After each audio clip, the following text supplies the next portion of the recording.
Poland's gross domestic product per capita could be higher than that of the United Kingdom in 5 years, according to the latest World Bank data. And Polish Prime Minister Donald Tusk vowed to make this a reality on the 20th anniversary of Poland's EU membership. And I promise by the 25th anniversary, the Poles will be richer than the British.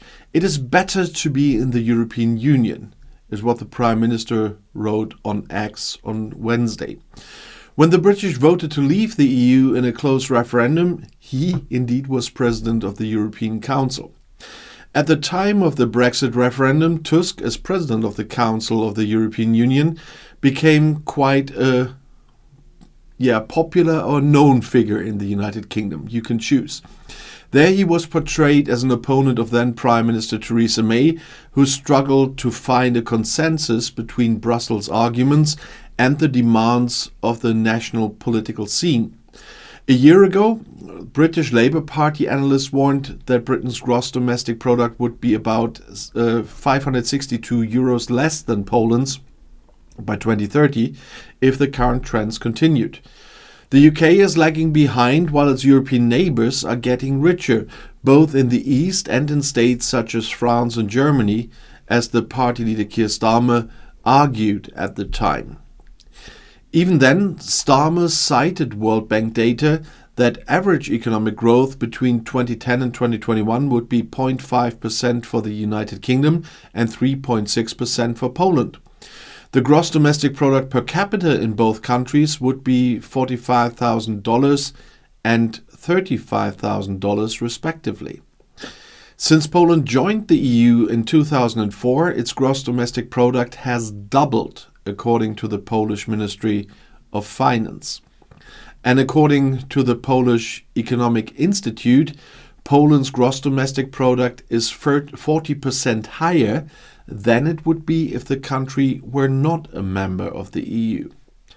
And according to estimates by Credit Agricole Bank Polska, gross domestic product per capita in purchasing power in parity terms will reach 99% of the EU average in 2033. In 2004 was 51.5%, the third lowest figures in the EU. But also Ireland benefits from Brexit and still being the EU, because they have landed a 700 million Brexit bonanza with a steep increase in tax revenues flowing from customs duties now applicable to imports of clothing, food and other goods from Great Britain.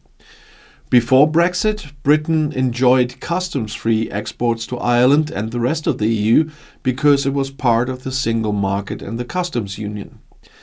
But when Boris Johnson sealed a harder Brexit and quit the single market, it meant controls, checks and duties, and that would be payable on exports to the EU. And new data in Ireland shows a 90% jumps in customs duties receipts in Ireland between 2020 and 2021 when Brexit came into force.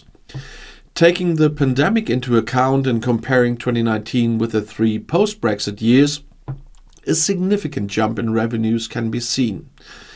And so Ireland has landed the 700 million euro Brexit bonanza with a steep increase in tax revenues flowing from customs duties now applicable to imports of all of this to from Great Britain.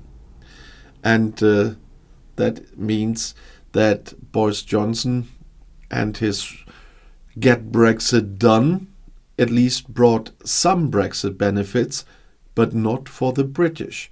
And the Irish will definitely be happy about this, although 700 million is in today's budgets, especially with governments like mine in Germany, not very much, because they're wasting too much, but getting more money is never bad. But it's quite interesting to see where the benefits lie in the end with all the claims that have been there before. David Hennig, the director of the UK Trade Policy Project at the European Centre for International Political Economy, said about this, "It could be seen as good news for Ireland, but there's a bit of bad news there, which points to the costs of Brexit and the question of who's paying for the customs duties. it's coming off profits of exporters, or is it being passed on to the consumer in the price of clothing and food? And not all goods attract tariffs. Those that comply with rules of origin and are mostly made in the EU or the UK have a zero tariff under the Brexit trade deal. Hinnie said he thought some of the tariff revenues enjoyed by Ireland came from non-EU goods being held in Great Britain for distribution in the UK and Ireland, such as clothes made in India, Bangladesh or Morocco and sold in high street stores such as Penneys in Ireland owned by Primark. This seems to be confirmed by the data, and the Revenue Commissioner's report said, prior to the UK's departure from the EU, a significant proportion of goods destined for Ireland came via distribution centres in the UK, and the UK would have collected the customs duties on behalf of the EU. And since Brexit, Ireland is now required to collect those customs duties, as they say. And not all revenues remain in Ireland. Under EU arrangements, a member state can retain 25% of duties elected, with the remainder going into the union's overall central budget. And according to the data, the largest customs income in 2023 was from articles of apparel and clothing accessories with about 146 million, followed by plastics, vehicles and footwear and stuff like that. Electrical machinery came next, followed by preparations of meat, fish, crustaceans, mollusks or other aquatic invertebrates. But the Brexit bonanza is likely to be reflected across the EU, but is particularly felt in Ireland because Great Britain is one of its biggest trading partners, which exports worth 57.6 billion to the country in 23, according to data released by HMRC on April 19th, making Ireland the UK's sixth largest trading partner. And for the UK, border checks on food and plant imports will add billions of pounds to the cost of doing business with the European Union as well, as industry figures have warned. The physical checks came 3 months after the introduction of new documentation for imports, including health certificates that require vets and plant inspectors to sign off consignments. With importers also facing a charge for each consignment that comes into the UK, irrespective of whether it's stopped for inspection, the government admits it will add more than £330 million to annual business costs and add 0.2% to food inflation over 3 years.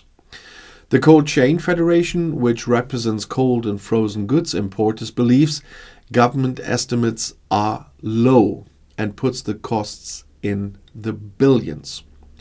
We think there's going to be £1 billion worth of extra cost put onto food coming through Dover Port alone. If you expand that to the rest of the country, you're looking at all sorts of money. So it won't be 0.2%, it will be substantially more than that, and the consumer will see that increase. That was said by Chief Executive Phil Pluck, and he told that to Sky News. Restaurants, delicatessens, fish and chip shops could well be affected by what's currently happening today, and the consumer in the very near future will start to see some of those food products going up in price, he said. The government insists that checks are necessary to keep food and plant-borne diseases, including African swine fever, out of the UK, and the cost of introducing the checks would be negligible compared to the impact of a major disease outbreak. Christine Middlemiss, the UK Chief Veterinary Officer, said, "Now that we are out of the EU and we can have our own biosecurity regime, we treat independently with other countries around the world, and so it's important we are managing our own biosecurity risks. At the moment, we are at medium risk of incursion of a disease called African swine fever, which is present in Germany and Italy and a number of countries in Europe," she said.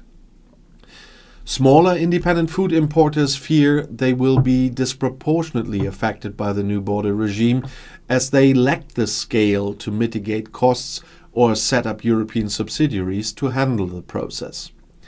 And if you want to know more, the next video is right here in the end screen. I'll see you there. I'll be back.